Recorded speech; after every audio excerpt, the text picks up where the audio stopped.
Ei, gente! Bom dia! Estamos aqui pela TV Horizonte, a TV de Nossa Senhora da Piedade, a nossa padroeira. Um abraço para você, minha amiga dona de casa, companheira de todas as manhãs. O senhor aí, ó, está aí ligado na TV Horizonte, nos assistindo. Muito obrigado pela sua audiência, pelo seu carinho conosco, né?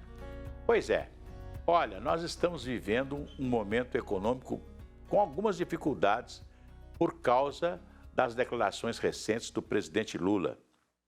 O presidente está esbravejando contra o Banco Central Independente e diz que Roberto Campos Neto é bolsonarista, porque ele foi, naturalmente, indicado pelo mercado, na época do presidente Bolsonaro.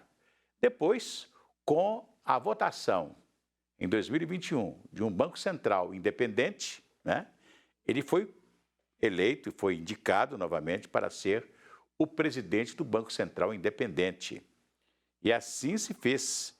E assim, né, nós passamos pela avalanche da pandemia. Gente, foi muito sério a pandemia, né? E o Brasil soube reagir, né, com um Banco Central independente, né, protegendo a nossa moeda. E agora o presidente Lula está esbravejando contra a independência do Banco Central e contra a presença do Roberto Campos Neto, que é neto do velho economista Roberto Campos, que foi não só ministro, mas foi também senador da República aqui no Brasil. E uma grande figura, o Roberto Campos, né? E então o presidente Lula está fazendo tudo para que o Roberto Campos Neto deixe a presidência do Banco Central. E o presidente reclamou da manutenção dos 13% de taxa Selic que o Banco Central manteve na primeira reunião do Copom no governo Lula. Lembraram ao presidente Lula que quando ele ocupou a presidência da República pela primeira vez, a taxa Selic foi a 25%, né? Com o seu presidente do Banco Central na época, o Henrique Meirelles, né? E ele não falou nada. Agora está em 13%. Ela foi para 25% naquela época, agora não, ela continua em 13%. Né? E nós estamos com uma inflação super controlada, né? Mas qual o problema que o Banco Central enfrentou na primeira reunião do Copom? Aquele projeto que virou lei, né, de permitir, né, um rombo de 200 bilhões nas nossas contas, né?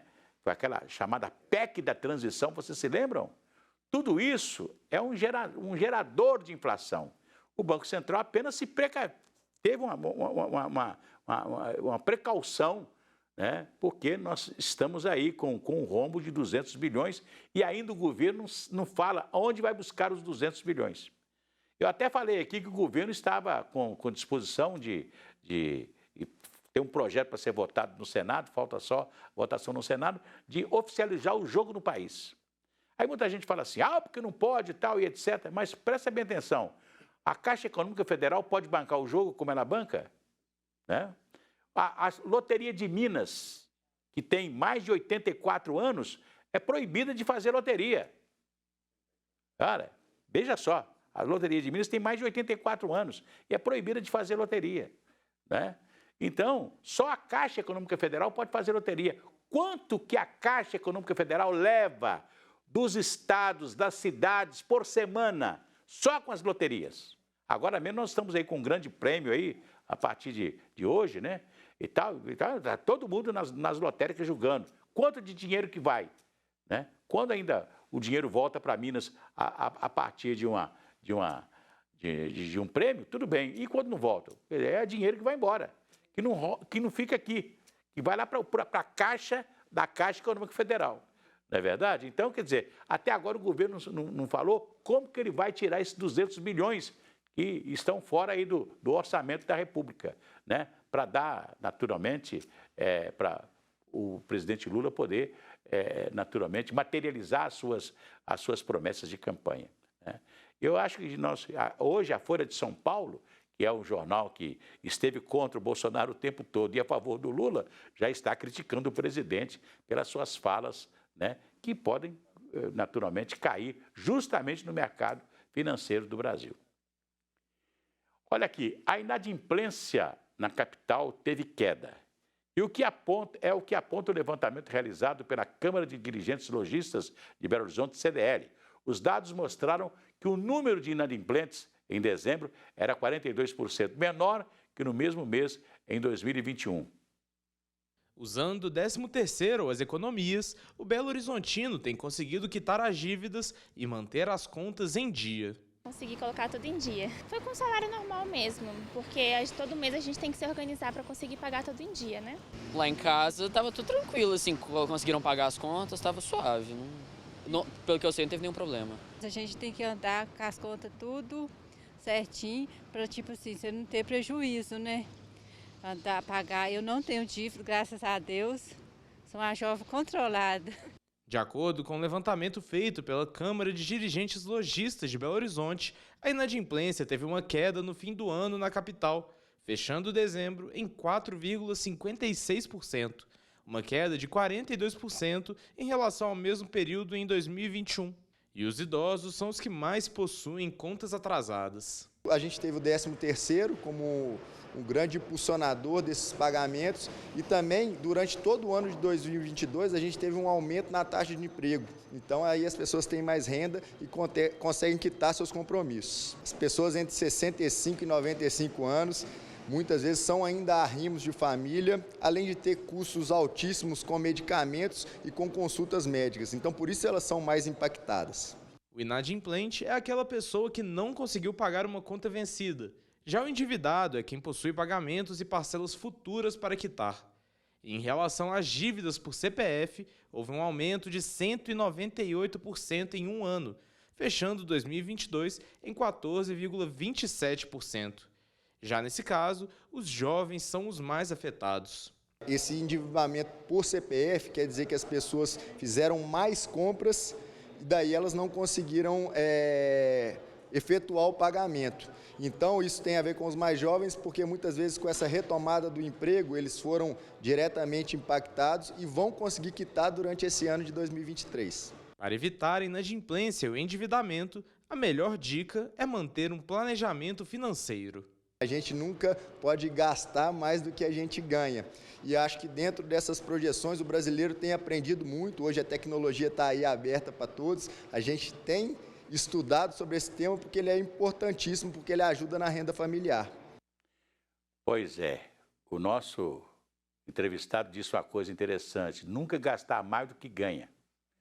E hoje as pessoas gastam muito mais do que ganham, infelizmente. Eu conversava agora com um colega de trabalho pela manhã e ele falou assim: você tem um golzinho zero, um gol 1.0? Tenho. Você usa, o carro é bom? Eu falei, bom, o carro é ótimo para andar em Belo Horizonte, eu ando com esse carro, uma maravilha e tal. Aí nós estávamos conversando, né, porque eu conheço, tenho um amigo meu muito rico e que o carro dele até hoje para andar na cidade de Contagem é um Uno, aqueles Unos mais antigos, né, ele anda para baixo, para cima com aquele Unozinho e tal, etc. É um cara muito rico. Aí nós estávamos conversando sobre isso, ele falou assim, pois é, no meu prédio, eu moro num prédio, um apartamento de pequeno e tal, né? São pessoas, né, de uma classe média mais baixa, né? E você olha na garagem, é BMW, é tal, não sei o quê, mas você vai olhar, quem paga o condomínio, né? Aí esse pessoal que anda com carro maravilhoso e tal, normalmente eles não pagam condomínio, eles ficam atrasados e tal. Quer dizer, o cara não pode, mas tem que ter um carrão, não é verdade? E a gente tem um carro mais simples, mas é porque é aquilo que a gente pode ter, não é verdade? Então, quer dizer, olha aqui, gaste apenas aquilo que você ganha e ainda tem que guardar um pouquinho. Meu pai sempre dizia isso, se você ganha 100, guarda 30. Guarda 20, no mínimo, pelo menos 20. Você guarda dos 100 reais que você ganhou. Você tem a obrigação de guardar. Se não for assim, você não vai ser uma pessoa controlada na vida. Infelizmente, você vai viver sempre devendo, né? Você viu, o 13º aí ajudou muita gente a pagar a dívida. Mas aí as pessoas fazem dívida outra vez. Aqui nós temos a cultura, o cara tem que tirar férias de todo jeito, tem que ir à praia, tem que ir tal, ele se endivida todo, o ano todo, porque foi à praia. Ele não pode deixar de ir à praia, ele não pode passar umas férias na casa dele, passeando aqui nos arredores da cidade, não. Ele tem que ir à praia. E a praia custa dinheiro, custa caro, né? Aí o cara entra no cartão de crédito, depois fica o ano todo pagando, o ano todo com dívida, infelizmente. Vai tudo bem, muito bem, muito bem, muito bem, muito bem, muito bem, bem. Com pílulas de Lucem, sabe aquela dorzinha urinária, aquela sensação de queimação e ardor? Pílulas de Lucem são antissépticas das veias urinárias e vocês vão encontrá-la em toda farmácia e drogaria. Daqui a pouco a gente volta, né? Vou falar aqui com o André Cristino, diretamente da redação do Horizonte Notícias. Daqui a pouquinho, logo depois desse intervalo. Até já.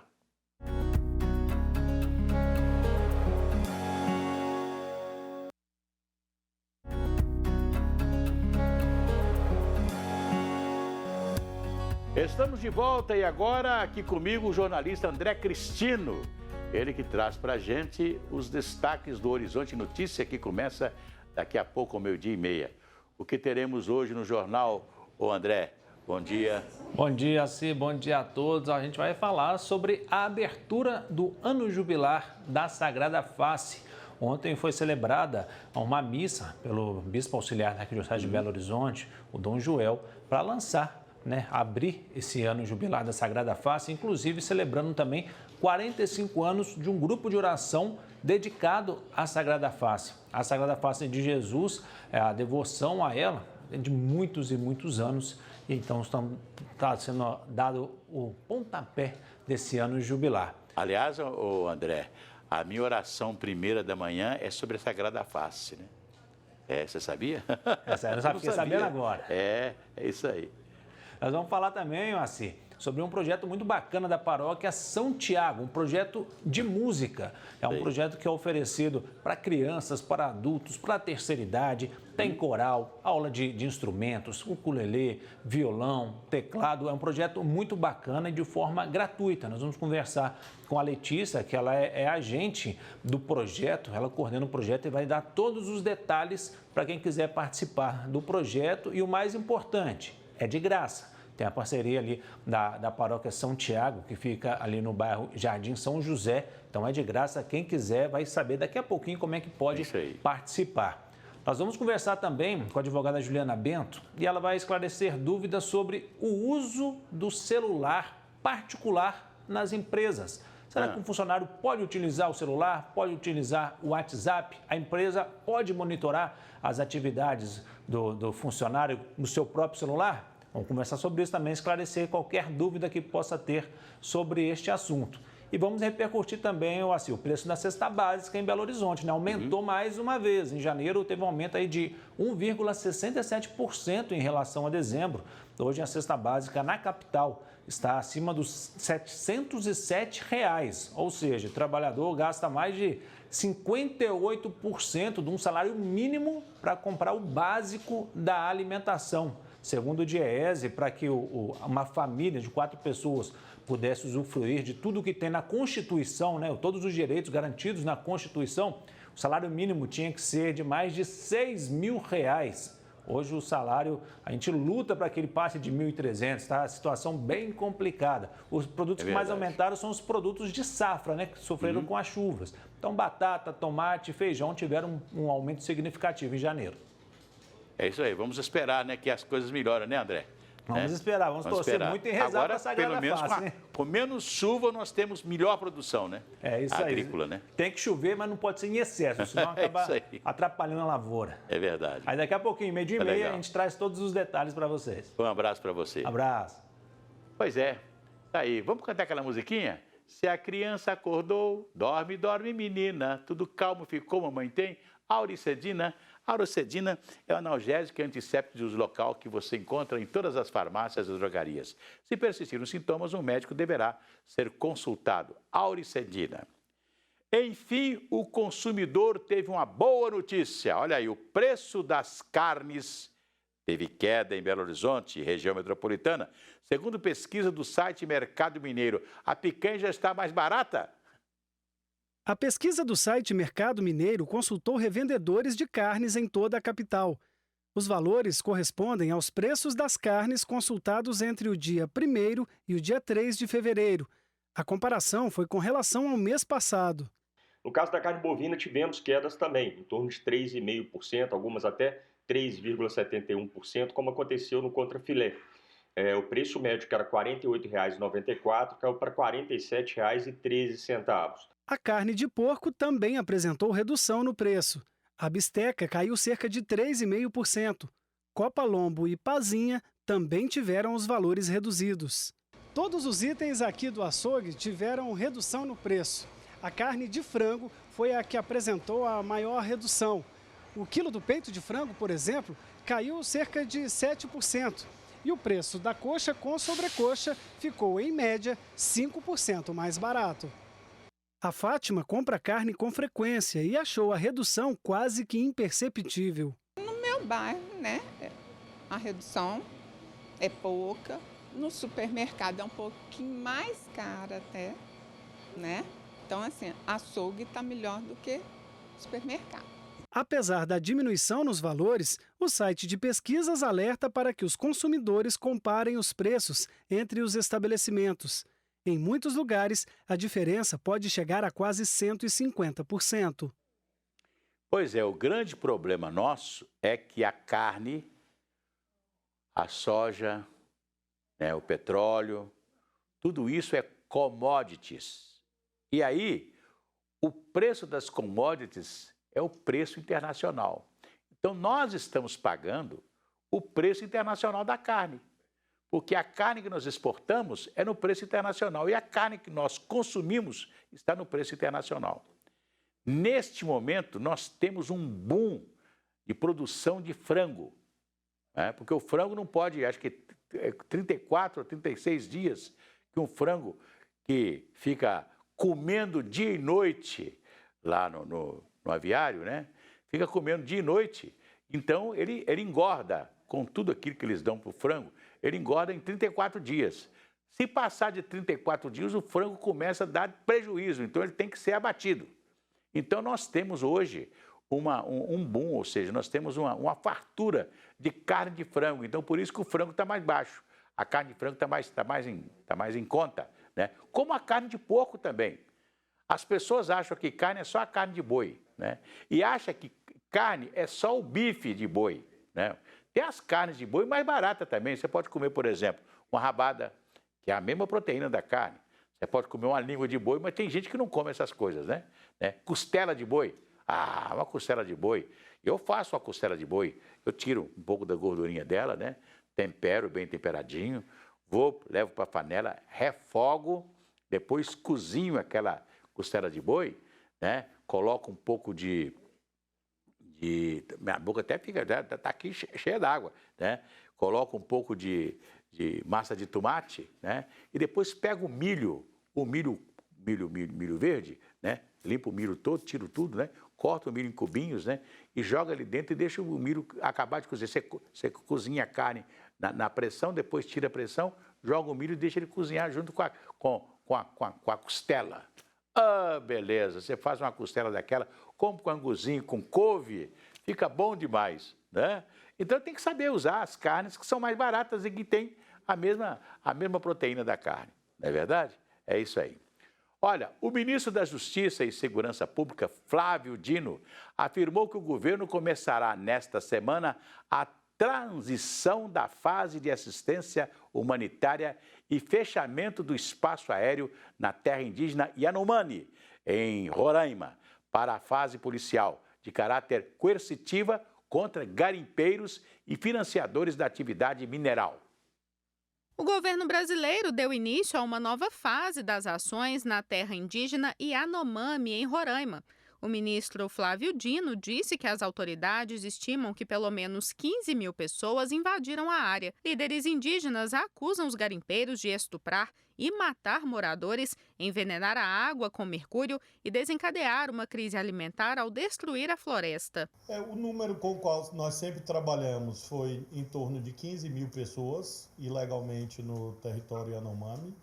Esse fluxo de saída está ocorrendo na casa dos milhares. Há um monitoramento, sim, desse fluxo de saída. A nossa previsão é de que esse fluxo aumente nos próximos dias, ou seja, que mais pessoas saiam ainda. Agentes da Polícia Federal, da Força Nacional e das Forças Armadas vão participar de ações contra o garimpo ilegal na região. Nós temos um efetivo suficiente, é claro que eu não posso dizer exatamente o efetivo por razões de planejamento, mas lembro que nós temos efetivo da Força Nacional, da Polícia Federal e das Forças Armadas. Nós estamos tratando, portanto, de um contingente seguramente superior a 500 homens empregados dessas várias instituições nas ações coercitivas. A Polícia Federal já abriu na semana passada para apurar possíveis crimes contra integrantes da etnia Yanomami, incluindo genocídio. A investigação ocorre após a divulgação de dados oficiais que contabilizam a morte de 100 crianças menores de 5 anos na maior reserva do país, onde vivem mais de 30 mil indígenas. O ministro da Justiça e Segurança Pública, Flávio Dino, disse nesta segunda-feira que o governo começa nesta semana a transição da fase de assistência humanitária e fechamento do espaço aéreo na terra indígena Yanomami, em Roraima, para a fase policial, de caráter coercitivo contra garimpeiros e financiadores da atividade mineral. Pois é, o governo tem que olhar bem esse caso das terras indígenas, porque os Yanomamis, por exemplo, nós temos grande parte no Brasil e grande parte na Venezuela. Então nós recebemos também os índios que estão mal assistidos na Venezuela, no país vizinho, né? E temos que ver também, e olhar com carinho, a cultura dos índios, né? Você sabia que os índios, quando se faz uma caça, uma coisa qualquer, quem come primeiro são os guerreiros. Depois comem as mulheres e as crianças são as últimas a comerem, né? Então, a gente não sabe se a criança com 2 anos, 3 anos, ela consegue se alimentar sem que alguém dê comida para ela, né? Mas na cultura indígena é tudo diferente. Então o governo tem que olhar isso com muito carinho, né? A cultura, como é que funciona a cultura indígena, para levar inclusive o abastecimento de gêneros alimentícios, né? E olhar esse problema também, que todo mundo fala que a região dos Yanomamis não é só o Brasil, também a Venezuela. Então vamos olhar, porque nós recebemos também muita gente da Venezuela aí passando dificuldades, não é verdade? Então eu acho que o índio é uma coisa só, né? Nós temos que dar assistência aos índios. Agora, o problema dos índios Yanomamis é antigo. Você vai ver a reportagem de 2010, 2012, 2013 e tal, já tinha problemas com os Yanomamis, né? A mesma coisa, sempre tem os mesmos problemas. Não só com eles, mas as outras raças, as outras etnias, né, indígenas que nós temos no Brasil, nós temos também problemas com eles todos. Aliás, eu estava lendo um livro sobre a inauguração, sobre a ocupação do Rio de Janeiro, o que se fez com os índios naquela época, né, os portugueses fizeram com os índios, é um negócio assim, inadmissível, né? Infelizmente, que os primeiros moradores dessa terra foram os índios, não é verdade? O nosso idioma tinha que ser tupi-guarani e não português, porque a língua que se falava aqui era tupi-guarani. Amanhã tem mais aqui pela TV Horizonte. Um abraço para vocês.